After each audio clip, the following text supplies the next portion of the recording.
चलिए तो हम लोग जो है रेडियस ऑफ जायरेशन के कंसेप्ट को समझते हैं।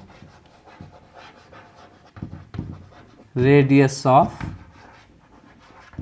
जायरेशन की बात किया जाए तो किसी रिजिड बॉडी का जो रोटेशन है अबाउट एक्सिस, जो कि कांस्टेंट एंगुलर वेलोसिटी ओमेगा से रोटेट कर रहा है, तो किस प्रकार से रेडियस ऑफ जायरेशन को डिफाइन करेंगे। The radial distance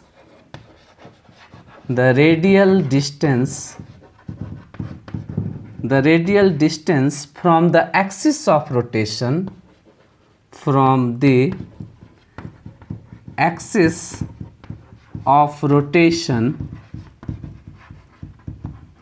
at which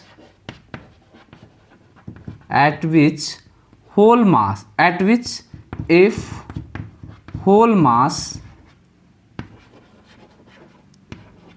of the body is concentrated,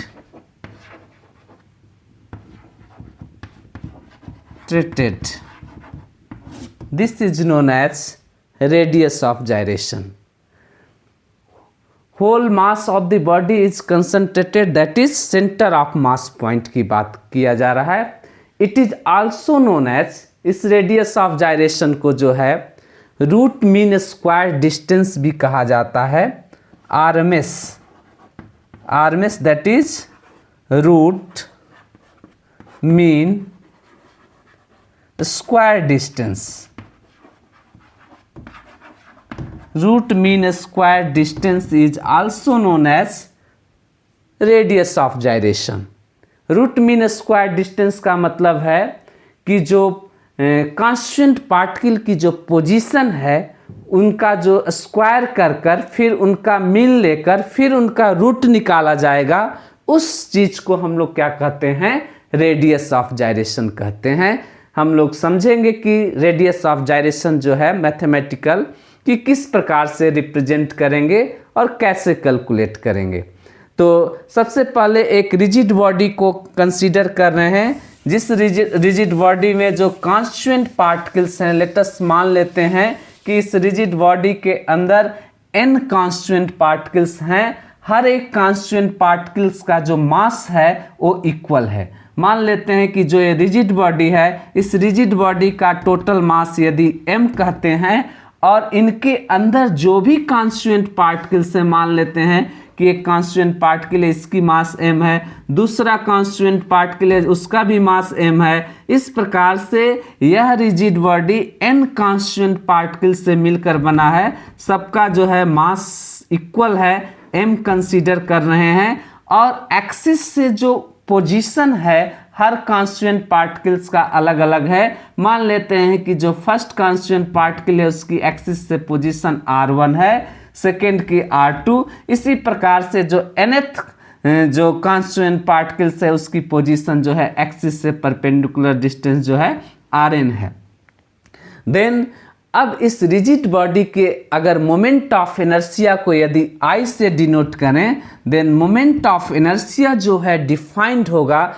किसी सिस्टम का टोटल मोमेंट ऑफ इनर्शिया जो होता है उस सिस्टम के जितने भी कांस्टेंट पार्टिकल हैं इंडिविजुअल, उन सब के मोमेंट ऑफ इनर्शिया के सम के इक्वल होता है. यानी इस कांस्टेंट पार्टिकल के कारण जो मोमेंट ऑफ इनर्शिया होगा दिस इज इक्वल टू, जिसको हम लोग कहेंगे I1, एंड इसके कारण जो मोमेंट ऑफ इनर्शिया होगा इसको हम लोग I2 कहेंगे. इसी प्रकार से इसके कारण जो मोमेंट ऑफ इनर्शिया होगा जिसको हम लोग In कहेंगे.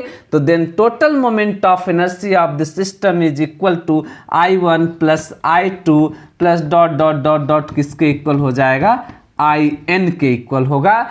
And I1 is equal to किसके इक्वल होगा, m इंटू R1 के square. I2 is equal to m into R2 के square plus dot dot dot m into Rn के स्क्वायर के इक्वल होगा. ये जो है टोटल मोमेंट ऑफ इनर्शिया किसका है, इस सिस्टम का टोटल मोमेंट ऑफ इनर्शिया के इक्वल है. यदि इन सब इस इक्वेशन में से m को बाहर निकाल लिया जाए, then this is equal to R1 का स्क्वायर प्लस R2 का square plus dot dot dot Rn का स्क्वायर। अगर n से नंबर ऑफ टर्न्स, इसमें कितने जो है कॉन्स्टेंट पार्टिकल्स हैं, तो लेट माने हैं कि इस सिस्टम में n number of the constant particles हैं। हर एक कॉन्स्टेंट पार्टिकल का मास जो है m के इक्वल है। तो चलिए अगर हम कहते हैं कि m इंटू n से ऊपर मल्टीप्लाई कर देते हैं, फिर n से डिवाइड कर देते हैं, तो R1 का स्क्वायर प्लस R2 का square plus dot dot Rn का स्क्वायर डिवाइडेड बाई n। चूँकि नंबर ऑफ जो कॉन्स्टेंट पार्टिकल्स n हैं और हर कॉन्स्टेंट पार्टिकल का मास m है, दैट इज इसका मतलब ये हुआ कि जो m इंटू n जो है total mass of the system के इक्वल होगा। इस प्रकार से समझें कि यदि एक पेन की कीमत 2 रुपये है तो 10 पेन की कीमत कितनी हो जाएगी? 20 रुपये, क्योंकि 10 गुणे 2 दैट इज 20। इसी प्रकार से एक कॉन्स्टेंट पार्टिकल का मास m है और उस सिस्टम में n कॉन्स्टेंट पार्टिकल्स हैं, तो m इंटू n जो होगा उस सिस्टम के टोटल मास के इक्वल होगा। यानी हम लोग जो है यहाँ पे इस इक्वेशन में लिख सकते हैं कि जो मोमेंट ऑफ इनर्शिया जो है I इज इक्वल टू किसके इक्वल है?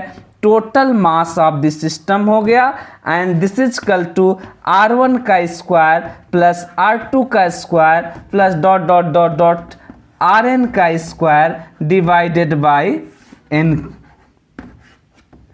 I is equal to this quantity, and जो ब्रैकेट में क्वांटिटी लिखा गया है, अगर इसको हम लोग k से डिनोट करें, then moment of inertia of the system is equal to, जो हमें प्राप्त होगा, I is equal to mk square, where k square is equal to R1 का स्क्वायर प्लस R2 का square plus dot dot dot dot Rn का square divided by n के equal है।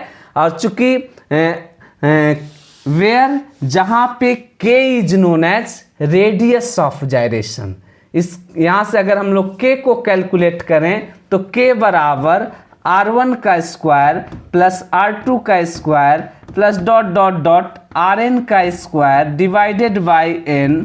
ये जो है हमें स्क्वायर रूट के अंदर देखने को मिलेगा, where k is equal to R1 square root of R1 का स्क्वायर प्लस R2 का square plus dot dot dot Rn का square divided by n। This k is known as radius of gyration, radius of gyration. देखिए अगर इस k को देखा जाए तो रेडियस ऑफ जायरेशन जिसको हम लोग बोल रहे हैं, तो जो एक्सिस से पर पोजीशन जो है कांस्टेंट पार्टिकल की जो परपेंडिकुलर डिस्टेंस है, इन डिस्टेंस का स्क्वायर कर सम किया गया है, फिर उसका मीन लिया गया है और फिर इसका स्क्वायर रूट, दैट इज एक किसको रिप्रेजेंट कर रहा है? Root mean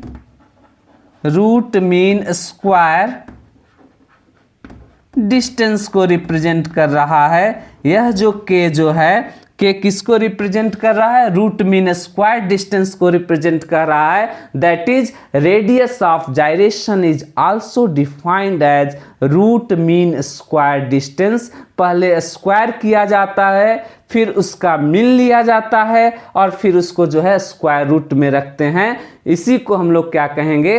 radius of gyration कहते हैं।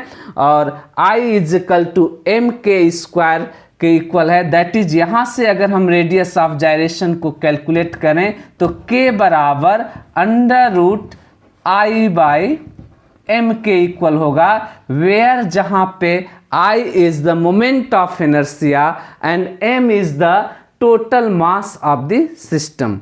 अगर कहा जाए कि रेडियस ऑफ जायरेशन का यूनिट या डायमेंशनल फार्मूला क्या होगा, तो चूंकि रेडियस ऑफ डायरेक्शन क्या है? रूट मीन स्क्वायर डिस्टेंस है, दैट मीन्स इसका जो यूनिट होगा वह मीटर और सेंटीमीटर होगा। और इसका डायमेंशनल फार्मूला जो है L से रिप्रेजेंट किया जाएगा। और यह radius of gyration moment of inertia पे भी निर्भर करेगा। यदि मोमेंट ऑफ इनर्शिया ज़्यादा होगा तो निश्चित रूप से रेडियस ऑफ जायरेशन की भी वैल्यू क्या होगी, ग्रेटर होगी। अगर बात किया जाए कि यह जो रेडियस ऑफ जायरेशन है इसका फिजिकल सिग्निफिकेंस क्या है, कहाँ पे इसका यूज होता है, तो इस रेडियस ऑफ जायरेशन से जो है प्रेशर को डिटरमाइन करने में, किसी पॉइंट पे कितना प्रेशर होगा डिटरमाइन करने में रेडियस ऑफ जायरेशन का यूज किया जाता है। अगर बात किया जाए स्ट्रक्चर का, इंजीनियरिंग में स्ट्रक्चर के केस में भी जो है रेडियस ऑफ जायरेशन का यूज होता है। और बात किया जाए अगर मॉलिक्यूलर लेवल पे तो पॉलीमर का जो स्ट्रक्चर है उसमें भी जो है रेडियस ऑफ जायरेशन का प्रयोग किया जाता है। तो आई होप कि आप रेडियस ऑफ जायरेशन के कंसेप्ट को आप समझ पा रहे हैं। सिमिलरली यदि हम कहें कि किसी ऑब्जेक्ट को इंक्लाइंड प्लेन से रोलिंग करा दिया जाए तो कौन सा ऑब्जेक्ट किस तरीके से वो किस एक्सीलरेशन से नीचे की तरफ आएगा, तो उस एक्सीलरेशन को भी कैलकुलेट करने में रेडियस ऑफ जायरेशन का प्रयोग होगा। तो आई होप कि आप जो है इस कंसेप्ट को समझ पाए हैं। Thank you.